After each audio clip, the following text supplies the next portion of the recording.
ကိုရီကိုသွေးမြင့်တင်ချင်းဒါကလေဘောမဘယ်တော့မှမပြီးဆုံးတဲ့ခီးရှည်ကြီးတစ်ခုနဲ့တူတယ်နော်ဒါပေမဲ့လေအဲ့ဒီခီးကိုပို့ပြီးတော့လွေကူအောင်ပို့ပြီးထိရောက်အောင်လုပ်ပေးနိုင်လဲတိပတ်နေကြနီလန်ဒီတကယ်ရှိပါတယ်ဆိုတော့ဒီနေ့မှလေကိုယ့်ရဲ့အကောင်းဆုံး version တစ်ခုကိုဘယ်လိုများတိစောက်ယူနိုင်မလဲဆိုတာကိုအတူတူလေ့လာကြည့်ကြရအောင်ဒီလိုမျိုးကြုံဘူးကြလားနေ့တစ်မှာဆုံးဖြတ်ချက်အကြီးကြီးတွေချလိုက်တယ်ဒါပေမဲ့ဘာလို့လမ်းတစ်ဝက်မှာတင်အားလောပြီးရက်သွားရတာလဲအလေးချင်းအစ်စ်တွေစလုံးမယ်ဆိုပြီးစူးစမ်းလိုက်တိုင်းဘာလို့ခဏလေးမဲ့ခံပြီးတော့ပျောက်သွားရတာလဲဟုတ်တယ်ဒါကလေလူတိုင်းနီးပါးကြုံဘူးကြတဲ့အခက်အခဲတစ်ခုပါပဲကဲဘာကြောင့်များလဲဆိုတာအတူတူအဖြေရှာကြည့်ကြရအောင် အဲ့ဒါကဘာလို့လဲဆိုတော့လေကျွန်တော်တို့ကအပြောင်းလဲကြီးကြီးတွေကိုတခါတည်းလုပ်ဖို့စူးစမ်းနေလို့မအောင်မြင်တာပါတကယ်တော့လေ James Clear ရဲ့ Atomic Habits စာအုပ်ထဲကဒီစကားတိုင်းပါပဲအောင်မြင်မှုကြီးကြီးမားမားတိုင်းကတေးသေးလေးတွေကနေပဲစတာပါအလေးချင်းတန်းရဲ့မျိုးစေ့ကဟိုးတင်းငယ်တဲ့ဆုံးဖြတ်ချက်လေးတစ်ခုကနေစတာပဲတဲ့ဆိုတော့ဒီနေ့ကျွန်တော်တို့လေ့လာသွားမယ့်အဓိကတော့ချက်ကဒါပါပဲကြီးမားတဲ့ရလက်တွေလို့ချင်းရင်တင်းငယ်တဲ့အလေးချင်းလေးတွေကိုနေ့စဉ်တက်သမတ်တီလောက်သွားဖို့ပါပဲ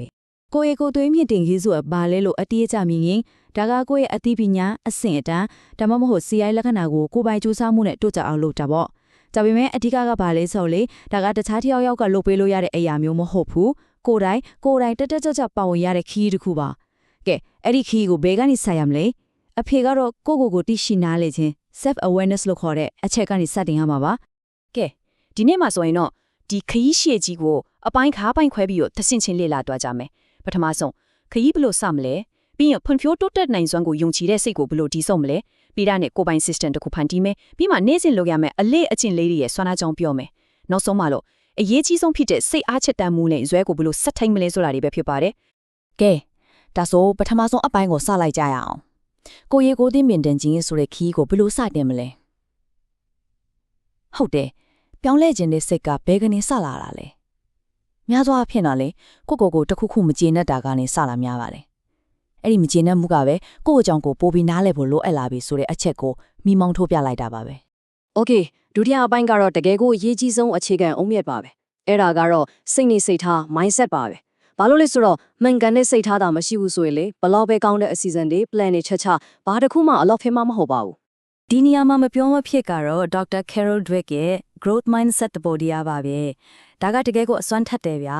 အဓိက idea ကဘာလဲဆိုတော့ကျွန်တော်ရဲ့ရည်ချင်းတွေကျွမ်းကျင်မှုတွေကမွေးရပါကန့်တထားရမျိုးမဟုတ်ဘူးစ조사အားထုတ်မှုနဲ့ဇွဲလုံးလက်ရှင်အမြဲတမ်းတိုးတက်ပြောင်းလဲနိုင်တဲ့ဆိုတဲ့ယုံကြည်ချက်မျိုးပါပဲကဲဒီ mindset နှမျိုးကိုရှင်းရှင်းလင်းလင်းမြင်အောင်ရှင်းကြည့်ရအောင်တစ်ဖက်မှာကပိုဒီစိတ် fixed mindset ပေါ့သူကစိန်ခေါ်မှုတွေကိုရှောင်တယ်လွယ်လွယ်လက်လျှော့တယ်စူးစမ်းရတာအပိုးလို့ထင်တယ်ဟိုတစ်ဖက်မှာကျတော့ဖွံ့ဖြိုးတိုးတက်နိုင်စွမ်းကိုယုံကြည်တဲ့စိတ် growth mindset ပေါ့သူကတော့စိန်ခေါ်မှုတွေကိုကြိုးစိုးတယ်အခက်အခဲတွေကိုဇွဲနေကြောဖြစ်တယ်စူးစမ်းမှတိုးတက်မယ်လို့မြင်တယ်ဆိုတော့ growth mindset ကတင်ယူခြင်းစိတ်နဲ့ဇွဲကိုအားပေးပြီးတော့အခက်အခဲတွေကိုအခွင့်အလမ်းဖြစ်ပြောင်းလဲမြင်တတ်စေပါတယ်ပြီးတော့လေဒီ growth mindset ကိုပိုပြီးအားကောင်းအောင်လုပ်ပေးနိုင်တဲ့အလေးချင်းတစ်ခုရှိတယ်အဲ့ဒါကတော့ mindfulness ပါ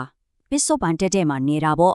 လက်ရှိအခိုက်အတန့်ကိုပဲအာယုံစိုက်လိုက်တဲ့အခါကိုယ့်ရဲ့အတွေးတွေခံစားချက်တွေကိုပိုပြီးတတိထားမိလာလေအဲ့ဒီအခါစိတ်ဖိစီးမှုတွေကိုပိုပြီးကောင်းကောင်းမွန်မွန်စီမံနိုင်လာရောဒါကစိန်ခေါ်မှုတွေကြုံလာတဲ့အခါမှာစိတ်ကိုတင်းငင်အောင်ထားနိုင်ဖို့အများကြီးအထောက်အကူပြုပါတယ်ကဲအခုဆို mindset အခြေခံကောင်းတွေရပြီဆိုတော့စိတ်ကူးအိမ်မက်တွေကိုလက်တွေ့အကောင်အထည်ဖော်မဲ့အပိုင်းကိုရောက်လာပါပြီဒီလိုစဉ်းစားကြည့်ပါခိုင်မာတဲ့စိတ်ထားကကားတစ်စီးတဲ့လောင်စာဆိုရင်ရှင်းလင်းတဲ့အစီအစဉ်မှာတော့လမ်းပြမြေဖုံပါပဲဒီနှစ်ခုစလောင်းရှိမှသာလိုရာခရီးကိုရောက်နိုင်မှာပါ James Clear ရဲ့ဒီစကားကတကယ်ကိုမှတ်သားစရာကောင်းပါတယ်ဘာကိုဆိုလိုတာလဲဆိုတော့လေကျွန်တော်တို့ကပန်းတိုင်ကြီးကြီးပဲအာယုံဆိုင်နေတို့မရဘူးတဲ့အဲ့ဒီပန်းတိုင်ကိုရအောင်ပို့ဆောင်ပေးမယ်နေ့စဉ်လုပ်ငန်းစဉ်တွေစနစ်တွေတိဆောက်ဖို့ကပိုပြီးတော့တောင်အရေးကြီးပါတယ်တဲ့ရှင်းပြောရရင်ပန်းတိုင်ဆိုတာရလက်တစ်ခုပဲစနစ်ဆိုတာကမှအဲ့ဒီရလက်ကိုတကယ်ဖန်တီးပေးတဲ့လုပ်ငန်းစဉ်ကြီးတစ်ခုလုံးပါပဲโอเคထိရောက်တဲ့စနစ်တစ်ခုတည်ဆောက်ဖို့အတွက်အရန်ကိုအစွမ်းထက်တဲ့တူးတစ်ခုကိုသုံးကြမယ်အဲ့ဒါကတော့ smart goals ပါပဲဒါကဘာလို့ပေးနိုင်လဲဆိုတော့ကိုယ့်ရဲ့မေးရရတဲ့စိတ်ကူးအိမ်မက်တီကိုတီကျပြီးလက်တွေ့လုံလို့ရတဲ့အစည်းအဝေးတစ်ခုအဖြစ်ပြောင်းလဲပေးနိုင်လို့ပါပဲကဲ smart မှာပါတဲ့စာလုံးတစ်လုံးချင်းစီကဘာလို့ဆိုလို့တယ်လဲဆိုတာကြည့်လိုက်ကြရအောင် smart framework ရဲ့စွာကိုဒီဥပမာလေးနဲ့ကြည့်လိုက်ရင်ရှင်းသွားလိမ့်မယ်အရင်တုန်းကတော့ကျမရေးကောင်းအောင်လုပ်မယ်ဆိုပြီးရေးပေးကြည့်စဉ်းစားထားတယ်ဒါပေမဲ့ smart နဲ့ပြောင်းလိုက်တော့ S specific တိကျသွားတယ် လမ်းလျှောက်ပြီးနှလုံးကျန်းမာရေးပိုကောင်းအောင်လုပ်မယ်ဆိုပြီး M measurable တိုင်းကြလုံးရသွားတယ်တပတ်ကို4ရက်တရက်ကိုမိနစ်30လမ်းလျှောက်မယ်လို့ A achievable လက်တွေ့လုံးနိုင်လားဟုတ်ကဲ့မိနစ်30ဆိုတာအချိန်စရာနဲ့ထည့်လို့ရလေ R relevant ကိုယ်နဲ့သက်ဆိုင်လားသက်ဆိုင်တယ်စေဖိစီးမှုတွေလည်းရောကြစေမှာနောက်ဆုံး T time down အချိန်ကန့်တက်လိုက်တယ်မနှက်ဖြန်ကစပြီးနောက်3လလုပ်မယ်ဆိုပြီးတော့တွေ့လားဒီလိုနည်းနဲ့ပန်းတိုင်တွေကပို့ပြီးအကောင့်ထဲပေါ်ဖို့လွယ်သွားပြီအောင်မြင်နိုင်ခြင်းလည်းအများများသွားပါတယ် Okay အခုဆိုရင်ကျွန်တော်တို့တိစောက်ထားတဲ့စနစ်ကြီးကိုအသက်သွင်းမဲ့ engine တစ်ပိုင်းကိုရောက်လာပါပြီ engine ဆိုတာပါလေဟုတ်ပါတယ်စနစ်တစ်ခုလုံးကိုရှေ့ကိုဆက်ပြီးမောင်းနေပေမဲ့နေ့စဉ်လှုပ်ဆောင်ရမယ်တင်းငယ်တဲ့အလေးချစ်လေးတွေအကြောင်းပါပဲ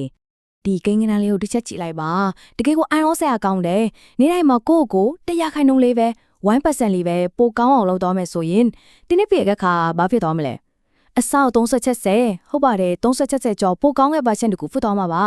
ဒါဟာတင်းငယ်တဲ့တိုးတက်မှုလေးတွေရဲ့ပေါင်းဆက်စွမ်းအား the core of compounding ပါပဲ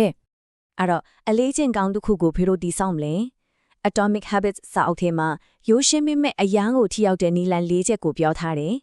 နံပါတ်1 make it obvious ထင်ရှားမြင်သာအောင်လုပ်ပါနံပါတ်2 make it attractive ဆွဲဆောင်မှုရှိအောင်လုပ်ပါနံပါတ်3 make it easy လွယ်ကူအောင်လုပ်ပါပြီးတော့နံပါတ်4 make it satisfying ကျင့်တဲ့စရာကောင်းအောင်လုပ်ပါဒီအချက်၄ချက်ကလူဦးနောက်ပါအလေးချင်းတွေကိုလက်ခံလွဲအောင်သူ့တဘာဝတိုင်းဒီဇိုင်းဆွဲထားတာပါ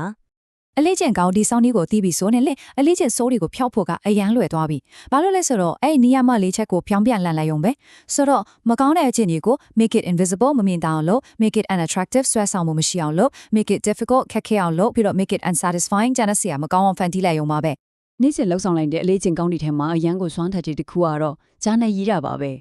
ဒါကဘာကောင်းလဲဆိုတော့ကိုခေါင်းထဲမှာရှုပ်ထွေးနေတဲ့အတွေ့ပေါင်းစုံကိုစာရွက်ပေါ်ချရေးလိုက်တဲ့အခါစိတ်ကကြည်လင်သွားတယ်ကိုယ့်ရဲ့တိုးတက်မှုကိုလည်းမှတ်တမ်းတင်လို့ရတယ်ကိုယ့်ရဲ့ခံစားချက်တွေပုံစံတွေကိုပို့ပြီးနားလည်လာစေတဲ့အကောင်းဆုံးနည်းလမ်းတွေရဲ့ကတစ်ခုပါပဲ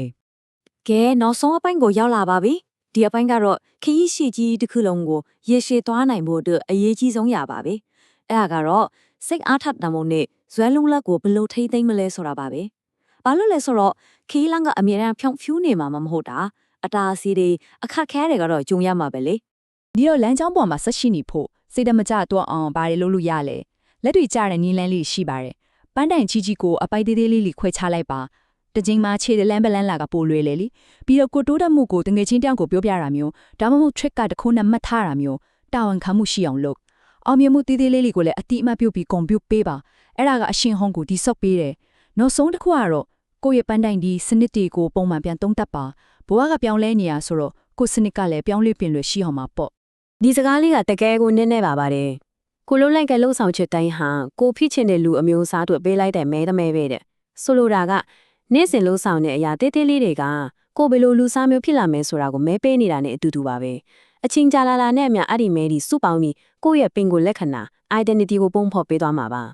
ဒါကြောင့်ဒီနေ့ကျွန်တော်တို့လေ့လာကြတာတွေအားလုံးကိုအနစ်ချုပ်လိုက်ရင်ဒီရိုးရှင်းတဲ့ formula လေးပဲထွက်လာပါတယ်။ Mankind နဲ့စိတ်နေစိတ်ထား mindset ပေါင်းရှင်းလင်းတဲ့ system ပေါင်း mathematic ရှိရဲ့အလေးချင်း habits